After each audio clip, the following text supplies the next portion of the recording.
Nikola Tesla का ये device आपके बिजली के बिल को हमेशा के लिए फ्री कर सकता था। टेस्ला का सपना था कि बिजली को बिना तारों के दुनिया के हर कोने तक पहुंचाया जाए, ठीक वैसे ही जैसे आज रेडियो वेव्स और वाईफाई सिग्नल्स काम करते हैं। उनका मानना था कि पृथ्वी की एक प्राकृतिक फ्रीक्वेंसी है जिससे ऊंचे टावर के जरिए इलेक्ट्रिसिटी को फ्लो कराया जा सकता है। जहां इलेक्ट्रिसिटी की एक एटमॉस्फेरिक लेयर पूरी दुनिया में वायरलेस तरीके से फैली होती और कोई भी अपने घर पर लगे इसके रिसीवर एंटीना के थ्रू अपने घर में बिजली वायरलेस तरीके से रिसीव करके प्रयोग कर सकेगा।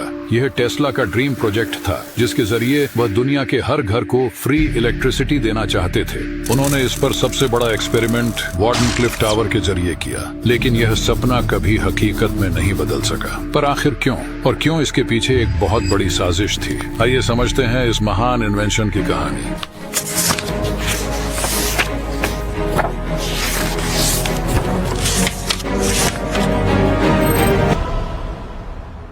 कहानी की शुरुआत होती है 1901 में, जब टेस्ला ने अमेरिका के लॉन्ग आइलैंड में एक विशाल टावर बनाया जिसे वार्डनक्लिफ टावर कहा गया। उनका मानना था कि अगर इलेक्ट्रिसिटी को पृथ्वी की प्राकृतिक फ्रीक्वेंसी पर डालकर एम्पलीफाई किया जाए तो इसे बिना तारों के पूरी दुनिया में फैलाया जा सकता है। उनकी कल्पना के मुताबिक यह टावर एक तरह का पावर स्टेशन होता जो बिजली को एटमॉस्फेरिक कंडक्टिविटी लेयर के जरिए दुनिया के हर कोने तक पहुंचा सकता था। उनके इस आइडिया का एक आधार यह भी था कि पृथ्वी की एक ऊपरी लेयर जिसे आयनोस्फेयर कहा जाता है वह इलेक्ट्रिसिटी के लिए उच्च क्षमता वाली कंडक्टर की तरह काम कर सकती है। टेस्ला ने यह भी साबित किया था कि बिजली को दूर तक भेजना संभव है। उन्होंने अपने प्रयोगों में 200 बल्ब बिना किसी तार के जलाए और यहाँ तक कि उनके हाथ में मौजूद बल्ब भी बिना किसी कनेक्शन के रोशनी दे रहा था। लेकिन सवाल यह था कि अगर वायरलेस एनर्जी ट्रांसफर हो सकता है तो इंसानों को करंट क्यों नहीं लगेगा? टेस्ला ने इसका भी हल निकाल लिया था। उन्होंने हाई फ्रीक्वेंसी इलेक्ट्रॉन्स का उपयोग किया जो शरीर की ऊपरी सतह से गुजरते हुए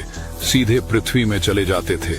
इसे स्किन इफेक्ट कहा जाता है, जिससे इंसानों को नुकसान नहीं होता। उनका मानना था कि यह टेक्नोलॉजी इतनी क्रांतिकारी होगी कि दुनिया में युद्ध खत्म हो सकते हैं और इंसान विज्ञान में तेजी से आगे बढ़ सकता है। लेकिन कुछ लोगों को उनका यह डिवाइस खास पसंद नहीं आया। टेस्ला को अपने इस प्रोजेक्ट के लिए बड़ी फंडिंग की जरूरत थी। शुरुआत में उन्हें कुछ इन्वेस्टर्स मिले जैसे जैकब एस्टर और जॉर्ज वेस्टिंगहाउस, लेकिन यह रकम इस मेगा प्रोजेक्ट के लिए पर्याप्त नहीं थी। फिर जेपी मॉर्गन, जो उस समय अमेरिका के सबसे बड़े बैंकरों में से एक थे, उन्होंने टेस्ला के इस प्रोजेक्ट में दिलचस्पी दिखाई और फंड देने की बात कही। लेकिन ये उसकी एक बड़ी चाल थी टेस्ला के इस क्रांतिकारी प्रोजेक्ट को बंद करने की, क्योंकि जब जेपी मॉर्गन को समझ में आया कि टेस्ला की वायरलेस एनर्जी टेक्नोलॉजी बिजली की तारों और पावर ग्रिड्स को पूरी तरह खत्म कर देगी, तो उसने इस प्रोजेक्ट को धीरे धीरे खत्म करने की साजिश रचनी शुरू कर दी। 1901 में जेपी मॉर्गन ने टेस्ला को इस प्रोजेक्ट के लिए $1.5 लाख यानी आज के हिसाब से लगभग $5 मिलियन दिए। तो उसने चालाकी से बदले में टेस्ला की कंपनी के 51% शेयर खरीद लिए। टेस्ला को उस समय जेपी मॉर्गन के इरादों का कोई अंदाजा नहीं था। जेपी मॉर्गन जनरल इलेक्ट्रिक का मालिक था और उसकी कई बड़ी कंपनियां इलेक्ट्रिक तारों, स्टील, इंसुलेशन, कोयला और पावर ग्रिड्स पर निर्भर थीं। अगर टेस्ला सफल हो जाते तो इन कंपनियों की जरूरत ही खत्म हो जाती और मॉर्गन को अरबों डॉलर का नुकसान होता। इसलिए मॉर्गन ने टेस्ला की फंडिंग बंद कर दी और उनके बारे में इन्वेस्टर्स और बैंकों को यह कहकर गुमराह किया कि यह प्रोजेक्ट असंभव है। उन्होंने बाकी इन्वेस्टर्स को भी मना कर दिया कि वे टेस्ला में पैसे न लगाएं। टेस्ला को अब अपने टावर को पूरा करने के लिए और पैसे की जरूरत थी, लेकिन जेपी मॉर्गन ने साफ मना कर दिया।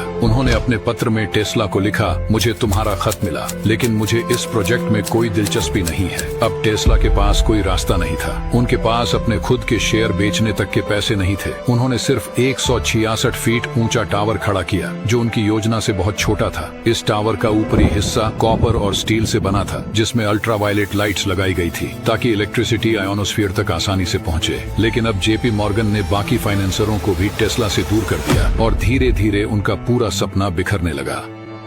फिर भी उन्होंने एक आखिरी कोशिश की। 14 जुलाई 1903 को टेस्ला ने अपने टावर को रात में चालू कर दिया और पूरे लॉन्ग आइलैंड के आसमान में तेज बिजली चमकने लगी। यह रोशनी कई दिनों तक हर रात दिखाई देती रही। किसी को समझ नहीं आया कि टेस्ला आखिर क्या साबित करना चाहते थे, लेकिन शायद यह उनकी इस तकनीक को दुनिया के सामने लाने की आखिरी कोशिश थी। परंतु पैसों की कमी के कारण उन्हें 1906 में यह प्रोजेक्ट बंद करना पड़ा। 1911 में टेस्ला को अपनी पूरी रिसर्च लैब गिरवी रखनी पड़ी, लेकिन कोई लाभ नहीं नहीं हुआ। धीरे धीरे उनकी मानसिक स्थिति बिगड़ने लगी। 1912 तक उन्हें ओसीडी जैसी समस्याएं होने लगी। वे हर चीज को अत्यधिक स्वच्छ रखने लगे, बार बार हाथ धोते, खाने के लिए 18 नैपकिन रखते और कई बार उन्हें अनजान आवाजें सुनाई देने लगती। 1934 में उन्होंने डेथ रे बीम नामक एक तकनीक पर काम करना शुरू किया, जिससे एक साथ 10,000 हवाई जहाजों को नष्ट किया जा सकता था। उन्होंने इसे कई देशों को बेचने की कोशिश की, लेकिन कोई सरकार इसमें दिलचस्पी नहीं ले रही थी। फिर 1943 में एक दिन टेस्ला की न्यूयॉर्क के एक होटल में अचानक मृत्यु हो गई। लेकिन इससे भी अधिक चौंकाने वाली बात यह थी कि अमेरिकी सरकार और CIA ने उनकी सभी शोध सामग्रियों, दस्तावेजों और नोट्स को जब्त कर लिया। इन दस्तावेजों में उनके वायरलेस ऊर्जा संचार और कई अन्य क्रांतिकारी आविष्कारों की जानकारियां थीं।